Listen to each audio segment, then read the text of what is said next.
Assalamu alaikum warahmatullahi wabarakatuh. Welcome to my channel All-Rounder Child Academy. আজকে All-Rounder Child Academy তে আমরা শিখব তারিফ নফসি বিল লুগাতিল আরাবিয়া তথা আরবিতে নিজের পরিচয় কিভাবে দেব। তাহলে আসুন আমরা একবার শুনে নেই আমি দেখেন কিভাবে পরিচয় দেওয়ার চেষ্টা করছি। প্রথমে আপনি শুরু করতে পারেন আসসালামু আলাইকুম রাহমাতুল্লাহি ওয়া বারাকাতুহু। ইসমি মোহাম্মদ মিজানুর রহমান, ইসমু আবি মোহাম্মদ শহীদুল ইসলাম, ওহুয়া ফাল্লাহুন, ও আমরুহু খমসাতুন ও খমসুন, ও ইসমু উম্মি মুসাম্মদ মুমতাজ বেগম, ওহিয়া রুব্বাতুল বাইত, আমরুহা খমসুন, লি ইখওয়ানে ও উখতুন, আনা আওলা মিনহুম, واسم أخت الصغير محمد مريم أختار، واسم أخو الصغير محمد ممين الإسلام. الآن أنا محاضر في اللغة العربية ببيرربري سينيور عالم مدرسة دونوت بوغورا، وأنا أيضا معلم لمحادثة اللغة العربية وسبوكن إنجليش بمعهد النور الإسلامي باغباري غابتولي بوغورا.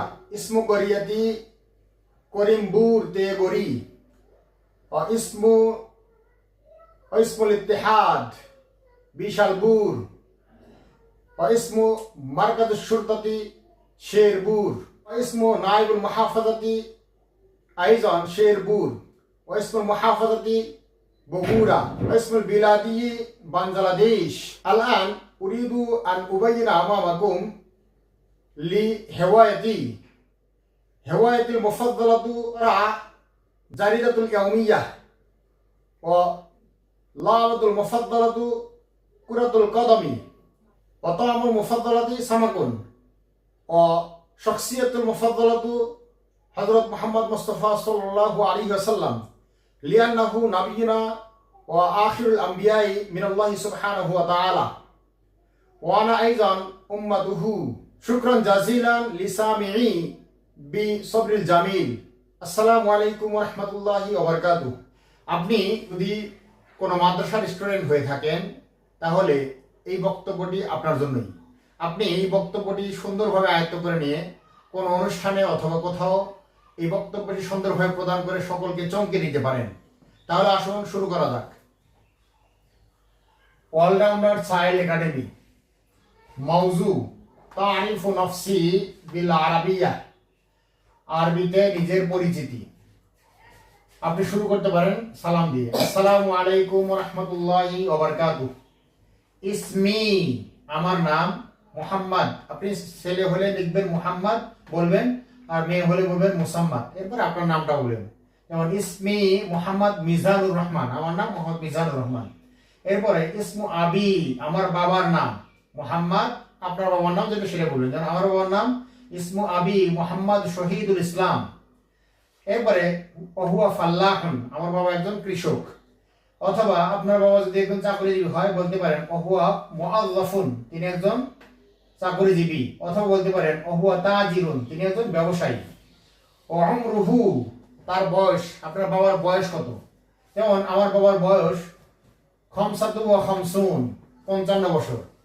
এইভাবে আপনি বলতে পারেন আমরুহু খমসুন আপনার বাবার বয়স 50 বছর, অথবা আরবাতু আরবাউন খমসাতু আরবাউন মানে 45 বছর। এরপরে ইসমু উম্মি মানে আমার মায়ের নাম, মুসাম্মাদ এরপর আপনার মায়ের নাম বলবেন, আমার মায়ের নাম মুসাম্মাদ মুমতাজ বেগম, ইসমু উম্মি মুসাম্মাদ মুমতাজ বেগম। এরপরে ওহিয়া রব্বাতুল বাইতি তিনি গৃহিণী, যেটা আমরা ইংলিশে বলে থাকি যে হোম মেকার অথবা হাউস ওয়াইফ, এটার আরবি হলো রুব্বাতুল বাইত অর্থাৎ গৃহিণী। অথবা যদি চাকরিজীবী হয় বলতে পারেন ওয়াহিয়া মুআল্লাফাতুন তার আপনার মা একজন চাকরিজীবী, অথবা বলতে পারেন ওয়াহিয়া তাজিরাতুন তিনি একজন ব্যবসায়ী। এরপর আপনার মায়ের বয়স যদি উল্লেখ করতেছেন তাহলে বলবেন আমরুহা তার বয়স 30 বছর, অথবা আরবাউন 40 বছর, অথবা খমসাতু আরবাউন 45 বছর। এভাবে জাস্ট যেই সংখ্যাটা হবে সেটা এখানে বলে দিতে হবে, উল্লেখ করে দিতে হবে। লি অথবা নাহনু, লি মানে কি আমার আছে, অথবা নাহনু আমরা, এখানে আপনার ভাই বোনের সংখ্যা উল্লেখ করবেন। যেমন আমরা 2 ভাই 1 বোন, আমি বলতে পারি লি ইখওয়ানে ওয়া উখতুন, আমরা 2 ভাই 1 বোন।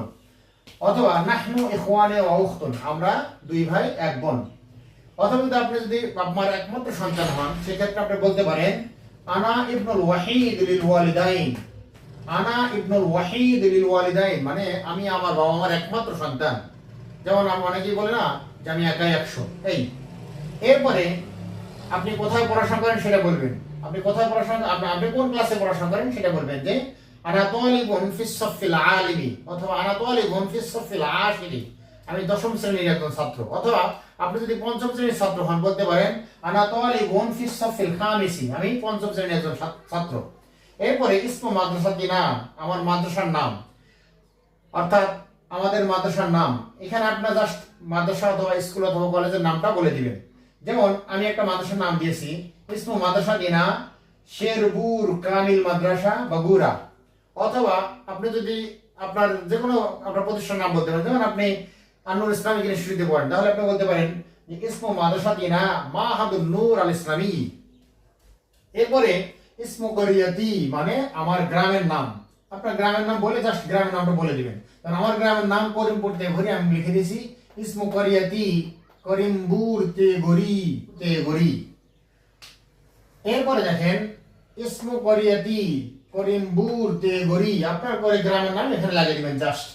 এরপরে ইসমুল ইত্তেহাদি, মানে আপনার আমার ইউনিয়নের নাম। আপনার ইউনিয়নের নাম যেটা সেটা লাগবে। যেমন আমার ইউনিয়নের নাম বিশালপুর, আমি লিখেছি বিশালপুর। ইসমুল ইত্তেহাদি বিশালপুর। আপনার ইউনিয়ন যদি হয় বাগবাড়ি, আপনি বলবেন ইসমুল ইত্তেহাদি বাগবাড়ি। আপনার ইউনিয়নের নাম যদি হয় নসিপুর, তাহলে লিখবেন বলবেন ইসমুল ইত্তেহাদি নসিপুর। যেহেতু আরবিতে পর কোনো অক্ষর নাই, পুর, সুতরাং আমরা নসিপুর বলতে পারেন অথবা নসিপুর বলতে পারেন, খাওয়া ফুর। এরপরে ইসমু মারকাজুস সুরতাতি, মানে আমার থানার নাম। এটা যেমন শেরপুর, আমার থানার নাম হলো শেরপুর, আমি শেরপুর লিখে দিয়েছি। এরপরে ইসমু নাইবুল মুহাফাজাতি, মানে কি উপজেলা আর কি, জেলার সদৃশ যেটা। তাহলে ইসমু নাইবুল মুহাফাজাতি, মানে আমার উপজেলার নাম। মুহাফাজাতির এখানে আরেকটা আপনার মুতাকাল্লিম লাগিয়ে দিলে সুন্দর হবে। ইসমু নাইবুল মুহাফাজাতি, মানে আমার উপজেলার নাম। আমার উপজেলার নামও কি শেরপুর, আমি শেরপুর লাগিয়ে দিতে পারি। আপনার উপজেলার নাম যদি হয় গাবতলী, আপনি লাগবেন ইসমু নাইবুল মুহাফাজাতি গাবতলী। এরপর ইসমুল মুহাফাজাতি, মানে কি আমার জেলার নাম বগুড়া, আমার জেলার নাম বগুড়া। আপনার জেলার নাম যদি হয় রংপুর, তাহলে রংপুর লিখবেন। যদি জেলার নাম হয় ঢাকা, ইসমু মুহাফাজাতি ঢাকা। এবারে ইসমু বালাদি, মানে আমার দেশের নাম। যেমন আমাদের দেশের নাম বাংলাদেশ, আমরা বলবো কি ইসমু বালাদি বাংলাদেশু, আমার দেশের নাম বাংলাদেশ। এরপর আপনার যদি শখের নাম লিখেন, যে আমার শখের নাম হেওয়ায়েতুল মুফাদ্দালাতু। হেওয়ায়েতুল মুফাদ্দালাতু মানে কি আমার প্রিয় শখের নাম। কি আমার শখ হলো দৈনিক পত্রিকা পড়া, আমি লিখে দিয়েছি করা জারিদাতুল ইয়াউমিয়া। হেওয়ায়েতুল মুফাদ্দালাতু করা জারিদাতুল ইয়াউমিয়া, আমার প্রিয় শখ হলো দৈনন্দিন বা দৈনিক পত্রিকা পড়া। আপনার শখ যদি হয় বাগান করা, তাহলে বলতে পারেন হেওয়ায়াতিল মুফাদ্দালাতু আল বাস্তানাতু। আল বাস্তানা মানে কি বাগান করা। আপনার শখ যদি হয় বাগান করা, লিখতে পারেন বাগান করা। আপনার শখ যদি হয় লেখা, তাহলে বলতে পারেন হেওয়ায়াতুল মুফাদ্দালাতু আল কিতাবাতু, আমার শখ হলো লেখা। এরপরে লাবাতিল মুফাদ্দালাতু, মানে আমার প্রিয় খেলার নাম। আপনার প্রিয় খেলা কি? যেমন আমার প্রিয় খেলা হলো ফুটবল খেলা, আমি লিখে দিয়েছি লাবাতুল মুফাদ্দালাতু কুরাতুল কদামি, মানে আমার প্রিয় খেলা হলো ফুটবল খেলা। আপনার খেলা যদি হয় ক্রিকেট খেলা, তাহলে বলতে পারেন লাবাতুল মুফাদ্দালাতু মুবারাতুল ক্রিকেট, মানে ক্রিকেট খেলা হলো আমার প্রিয় খেলা। এইভাবে এরপরে আপনার প্রিয় খাবারের নাম বলতে পারেন তামিল মুফাদ্দালু, মানে কি তামিল মুফাদ্দালু, মানে আমার প্রিয় খাবার। লাহমুন বলতে পারেন, অথবা সামাকুন বলতে পারেন, অথবা আদাসুন বলতে পারেন। আদাসুন মানে কি ডাল। আমার প্রিয় খাবার হলো মাংস অথবা মাছ, অথবা আদাসুন মানে কি ডাল বলতে পারেন। এরপরে শখসিয়াতুল মুফাদ্দালাতু, মানে কি শখসিয়াতুল মুফাদ্দালাতু, মানে আমার প্রিয় ব্যক্তিত্ব। যেমন আমি মুসলিম হিসেবে আমার প্রিয় ব্যক্তিত্ব বলতে পারি শখসিয়াতুল মুফাদ্দালাতু হুয়া মুহাম্মাদুন সাল্লাল্লাহু আলাইহি ওয়াসাল্লাম লিআন্না হুয়া নাবিয়ুনা ওয়া আনা উম্মাতুহু ফালিদা আনা খায়রুল উম্মতি কামা ক্বালা আল্লাহু সুবহানাহু ওয়া তাআলা কুনতুম খায়রা উম্মাতিন উখরিজাত লিন-নাস মিসলু যালিক। অথবা আপনি যদি বলেন যে আমার প্রিয় ব্যক্তিত্ব হলো আমার মা, তাহলে বলতে পারেন শাখসিয়াতুল মুফাদ্দালাতি উম্মিয়া মুহতারিমাতি, আমার প্রিয় ব্যক্তিত্ব আমার মা। লিআন্নাহা তুহিব্বি কাসীরান ওয়া আনা আইজান উহিব্বুহা কাসীরান, কেননা আমার মা আমাকে অত্যন্ত ভালোবাসেন, আমিও তাকে অত্যন্ত ভালোবাসি। এবারে বলতে পারেন শুকরান জাযীলান লাকুম সামিঈ, আমাকে শোনার জন্য আপনাদেরকে অসংখ্য ধন্যবাদ। এই কথা বলে শেষ করতে পারেন। তাহলে অলরাউন্ডার চাইল্ড একাডেমির পক্ষ থেকে আপনাদেরকে ধন্যবাদ জানিয়ে এখানেই শেষ করছি। আবার নতুন অন্য কোনো ভিডিওতে অন্যদিন দেখা হবে। সে পর্যন্ত সুস্থ থাকুন, ভালো থাকুন। আসসালামু আলাইকুম ওয়া রাহমাতুল্লাহি ওয়া বারাকাতুহু।